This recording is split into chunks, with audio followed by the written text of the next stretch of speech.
2024 లేదా 25లో డిగ్రీ లేదా బీటెక్ చదివారా? సాఫ్ట్‌వేర్ జాబ్ కోసం ఎదురు చూస్తున్నారా? అయితే కోడ్ జ్ఞాన్ 100 డేస్ కోర్సులో చేరండి, జాబ్ సాధించండి. నమస్కారం వాసు గారు. నమస్కారం. సార్, ఇప్పుడున్న ప్రజెంట్ సిచ్యువేషన్ కనుక మనం చూసుకుంటే లగ్జరీ అనొచ్చో, లేదంటే కంఫర్ట్ కావాలి అనొచ్చో, లేదు అంటే వేరే వాళ్ళ ముందు ప్రెస్టీజియస్ అనొచ్చో, లేదు అంటే నిజంగానే సఫరింగ్ అయి ఉండొచ్చు.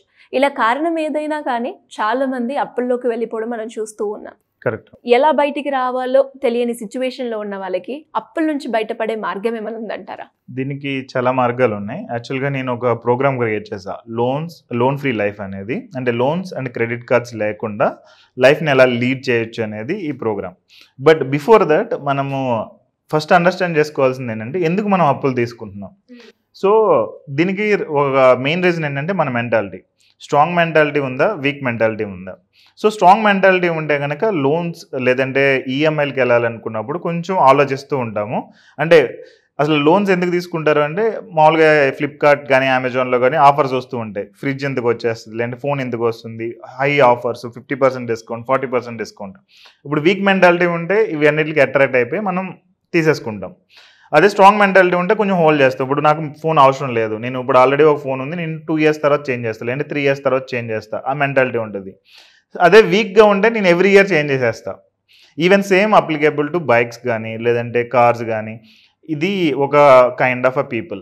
రెండో వాళ్ళు ఏంటంటే వాళ్ళ ఫ్రెండ్స్ బైక్ కొన్నారు, లేదంటే ఫ్రెండ్స్ ఎవరో కారు కొన్నారు, ఇప్పుడు నేను కూడా కారు కొనేయాలి, లేదంటే అందరూ నన్ను తక్కువగా చూస్తారు, నా దగ్గర డబ్బులు లేవని అనుకుంటారు అని చెప్పి వీళ్ళు లోన్స్ పెట్టేసి కార్లు కొనడం, బైకులు కొనడం ఇవన్నీ చేస్తూ ఉంటారు. ఐఫోన్ ఒకటి మెయింటైన్ చేయడం ఇది. ఎందుకంటే నా ఆఫీస్లో చుట్టూ ఉన్న వాళ్ళు ఐఫోన్ మెయింటైన్ చేస్తుంటే వాళ్ళందరూ రిచ్. ఇప్పుడు నా దగ్గర ఐఫోన్ లేదు, రెడ్మీ నోట్ ఉందంటే, రెడ్మీ ఫోన్ ఉందంటే నన్ను చీప్గా చూస్తారు. సో వాళ్ళందరూ ఏమనుకుంటారు. సో దీని మూలంగా అప్పులు చేయడం అనేది ఒకటి. ఓకే, ఇది నెగిటివ్ మెంటాలిటీకి వస్తుంది. సో ఈ నెగిటివ్ మెంటాలిటీ ఉండేవాళ్ళు ఫస్ట్ ఎందుకు నేను ఇలా అట్రాక్ట్ అయిపోతున్నాను అనేది తెలుసుకోవాలి. ఫస్ట్ దాన్ని కంట్రోల్ చేయాలి. అది కంట్రోల్ చేయకుండా లోన్స్ అన్నీ క్లోజ్ చేసేసినా కానీ మళ్ళీ లోన్లో పడిపోతారు. ఈవెన్ ఎవరైనా వచ్చి డబ్బులు ఇచ్చి వీళ్ళకి మొత్తం లోన్స్ అన్ని క్లోజ్ చేసినా కానీ మళ్ళీ పడిపోతారు. ఎందుకంటే it is the problem in the mind. అది మనం ఏం చేయలేం. రెండోది పాజిటివ్గా ఉండి కూడా అనుకోని పరిస్థితుల్లో ఏదో ఎమర్జెన్సీ వచ్చింది, హాస్పిటల్లో ఎవరో మన ఫ్యామిలీ మెంబర్ జాయిన్ అయ్యారు, సడన్గా 2-3 లక్షలు ఖర్చు పెట్టాల్సి వచ్చింది, దాని గురించి అప్పు తెచ్చుకుని ఖర్చు పెట్టారు. ఇది ఒక సినారియో. లేదు అంటే వేరే ఏదో రిక్వైర్మెంట్ ఉంది, ఆ రిక్వైర్మెంట్ రిలేటెడ్ మ్యారేజ్, చెల్లిపెళ్ళో లేదంటే ఏదో ఒకటి ఉంటుంది కదా, ఆ రిలేటెడ్ ఖర్చు పెట్టారు. ఇది రెండో కైండ్ ఆఫ్ ఏ సినారియో. వీళ్ళు ఏంటంటే స్ట్రాంగ్ మెంటాలిటీ ఉంది, but because of the situations వీళ్ళు చేయాల్సి వచ్చింది. సో ఈ సిచ్యువేషన్లో ఏంటంటే మళ్ళీ పడకుండా ఉండడానికి ఏం చేయాలి, ఇది ఫస్ట్ ఆలోచించుకుని ఇది సెట్ చేయాలి. సో మళ్ళీ పడకుండా ఉండాలంటే ఇప్పటి నుంచే ఆ రిలేటెడ్ ఫ్యూచర్లో ఏమేమి వస్తాయి ప్రాబ్లమ్స్ అనేది కొంచెం గెస్ట్ చేసి, ఇల్లు కొనాలి, కారు కొనాలి, లేదంటే ఇలా మ్యారేజెస్ వస్తాయి, హెల్త్ ఇష్యూస్ వస్తాయి, ఇవన్నిటికి కొంచెం హెల్త్ ఇన్సూరెన్స్ తీసుకోవడం, ఎమర్జెన్సీ ఫండ్ మెయింటైన్ చేయడం, అండ్ ఏదైనా సేవింగ్స్ లాంటివి చేయడం, ఇవన్నీ చేసుకుంటూ దెన్ వీళ్ళు లోన్స్ అనేది క్లియర్ చేయొచ్చు. ఈ రెండు ప్యారలల్గా చేయాల్సి వస్తుంది. సో ఈ strong mentality and weak mentality అనేది ఫస్ట్ అర్థం చేసుకుని చేయాలి. నెక్స్ట్, అప్పులు యాక్చువల్గా 2 రకాలు ఉంటాయి. ఒకటి గుడ్ లోన్స్ అని, 2 బ్యాడ్ లోన్స్ అని. సో గుడ్ లోన్స్ అంటే మనకి ఇప్పుడు యాక్చువల్గా కొంతమంది ఉంటారు, ఒక 10 lakhs లోన్ తీసుకుని వెళ్ళి ఒక ప్లాట్ కొంటారు, ఆ ప్లాట్ వాల్యూ అనేది పెరుగుతుంది. ఇక్కడ లోన్ ఇంట్రెస్ట్ రేట్ చూస్తే ఒక 13-14% ఉంటుంది, ప్లాట్ వాల్యూ అనేది ఒక 15-16% పెరిగిందంటే వీళ్ళు ప్రాఫిట్లో ఉన్నట్టు. ఇది ఒక రకం. లేదు అంటే వీళ్ళు తీసుకెళ్ళి బిజినెస్లో ఇన్వెస్ట్ చేస్తారు, ఆ బిజినెస్ వాల్యూ అనేది పెరుగుతుంది. సో బిజినెస్లో ఇన్వెస్ట్ చేయడం మూలంగా దాని ఇంట్రెస్ట్ రావడం, లేదంటే దాని నుంచి రిటర్న్స్ రావడం మూలంగా వీళ్ళు ఎక్కువ ఆ అప్పుని క్లియర్ చేయడం అండ్ వాల్యూ అనేది పెరుగుతుంది, కాబట్టి అదన్నీ గుడ్ లోన్స్లోకి వస్తాయి. అదే బ్యాడ్ లోన్స్ వచ్చేటప్పటికి నేను ఇలా అట్రాక్ట్ అయిపోయి కొనేసి ఈఎంఐలకి వెళ్ళిపోవడం, ఫోన్లు, కార్లు, లేదంటే కొంతమంది బెట్టింగ్ యాప్స్ కూడా లోన్ తీసుకుని పెడుతున్నారు, లేదంటే కొంతమంది క్రెడిట్ కార్డ్ జస్ట్ ఇచ్చేస్తారు, వీళ్ళకి అవసరం ఏమి ఉండదు. ఫ్రెండ్స్ ఎవరో అడిగారు, నా దగ్గర డబ్బులు లేవని చెప్తారు, అయితే నీ దగ్గర క్రెడిట్ కార్డ్ ఉంది కదా ఇవ్వమని అడుగుతారు, వీళ్ళు వెళ్ళి క్రెడిట్ కార్డ్ ఇస్తారు. క్రెడిట్ కార్డ్ ఇచ్చారంటే ఇంకా వాళ్ళు మంత్లీ కట్టాలి, ఓ 2-3 నెలలు కడతారు, తర్వాత ఆపేస్తారు. సో ఇది ఎవరు కట్టాలి? ఇప్పుడు ఎవరైతే క్రెడిట్ కార్డ్ ఇచ్చారో వాళ్ళు కట్టాలి, లేదంటే మళ్ళీ సిబిల్ ఇంపాక్ట్ అవుతుంది, కంప్లీట్గా పోతుందన్నమాట. సో ఇక్కడ ఏంటంటే మనం మొహమాటంతో ఉంటే వెల్త్ అనేది క్రియేట్ చేయలేం. లోన్స్ క్లియర్ చేసినా మళ్ళీ ఇంకా లోన్స్ అనేవి వస్తూ ఉంటాయి. సో మొహమాటం అనేది ఒక పెద్ద బ్యాడ్ హ్యాబిట్. వీలాగా ఎవరైనా అడుగుతూ ఉన్నప్పుడు మనం నో చెప్పడం నేర్చుకోవాలి ఇక్కడ. సో ఇవన్నీ చేయాలి. ఇవన్నీ చేస్తే కనుక కొంత 50% ఆఫ్ ద ప్రాబ్లమ్స్ అనేవి సాల్వ్ అయినట్టు. నెక్స్ట్, ఆల్రెడీ ఉన్న లోన్స్ని ఎలా క్లియర్ చేయాలి. సో ఆల్రెడీ ఒక 2-3 లోన్స్ ఉన్నాయి, పర్సనల్ లోన్స్ కానీ క్రెడిట్ కార్డ్ కానీ ఇలా డిఫరెంట్వి ఉంటాయి కనుక వీటిని ఫస్ట్ ఆఫ్ ఆల్ మనం ఒక ఆర్డర్లో చూసుకుని దేనికి ఇంట్రెస్ట్ ఎక్కువ ఉందనేది ఫస్ట్ చెక్ చేయాలి. పర్సనల్ లోన్కి ఎక్కువ ఉందా, క్రెడిట్ కార్డ్ ఎక్కువ ఉందా, లేదంటే ఇంకా వేరే ఏమైనా లోన్కి ఎక్కువ ఉందా. సో దీనికి ఏంటంటే కొన్నిసార్లు మన దగ్గర ఏదైనా బంగారం లాంటిది ఏమన్నా ఉంటే దాన్ని తాకట్టు పెట్టి ఈ లోన్ క్లోజ్ చేయొచ్చు. ఎందుకంటే బంగారం మీద వడ్డీ అనేది 9%, 10%కి వస్తుంది.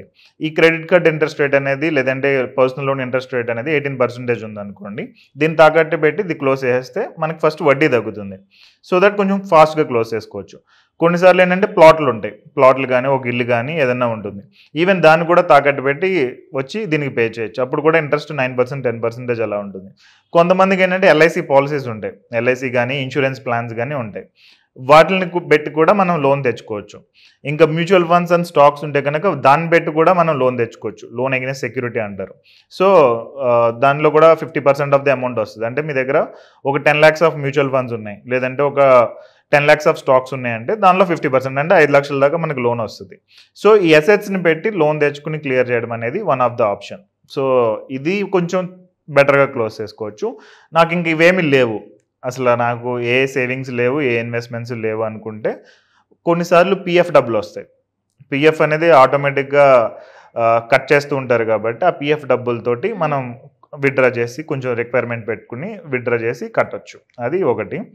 అండ్ ఇంకేంటంటే రెండోది కొంచెం ఎక్స్ట్రా సేవింగ్స్ ఆర్ ఇన్వెస్ట్మెంట్స్ ఈ టైప్లో లేవు కాబట్టి మనం ఏదైనా పార్ట్ టైం కానీ ఓవర్ టైం కానీ చేసుకుంటూ కొంచెం ఎక్స్ట్రా వస్తుంది కదా ఇన్కమ్, 10,000, 20,000, ఆ అమౌంట్ తోటి ఈ ఈఎంఐని కొంచెం ఎక్కువగా కట్టుతూ కొంచెం క్లోజ్ చేయడం అనేది రెండో ఆప్షన్. ఇంక నాకు ఈ పాసిబిలిటీ లేదు. ఏది పాసిబిలిటీ లేదంటే బ్యాంకులతో బార్గెన్ చేసి లోన్స్ అనేది క్లోజ్ చేసుకోవచ్చు. ఎగ్జాంపుల్, నేను ఒక 10 lakhs కట్టాలి, నాకు ఇప్పుడు కట్టే సిచ్యువేషన్ లేదు, నేను ఇప్పుడు డిఫాల్ట్ అయిపోతాను. సో ఈ సినారియోలో ఏంటంటే మనం బ్యాంకులతో మాట్లాడి నేను 5 లక్షలే కట్టగలను. సో బ్యాంకులతో మన సెటిల్మెంట్ గురించి మారటోరియం అని అంటారు. మనకి కోవిడ్ టైంలో మారటోరియం టైప్లో ఒకటి ఇచ్చారు ఆప్షన్. 3 నెలలు డిలే చేసేది, 6 నెలలు డిలే చేసేది ఇలాగా. ఇవేంటంటే కొంచెం మారటోరియం చేస్తే మళ్ళీ వడ్డీ మనమే కట్టాల్సి వస్తుంది, కానీ సెటిల్మెంట్ చేసుకుంటే కొంచెం తగ్గుతుంది. 10 లక్షలు కట్టాల్సిన చోట్ల 5 లక్షలు. అంటే బిజినెస్ పీపుల్ అది చేస్తారు ఎక్కువ.